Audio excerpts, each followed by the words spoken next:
Hello everyone. आज आम as रो गोटे क्वेश्चन करमा बेले बयस गोटे क्वेश्चन करमा। तो आसुन देखुन वर्तमान ए रो बयस 8 वर्ष और बी रो बयस 34 वर्ष बोलছে।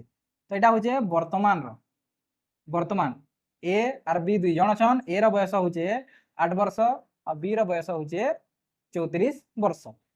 तो आउ केते वर्ष परे बी रो बयस ए रो बयस रो 3 गुणा हे जिबा।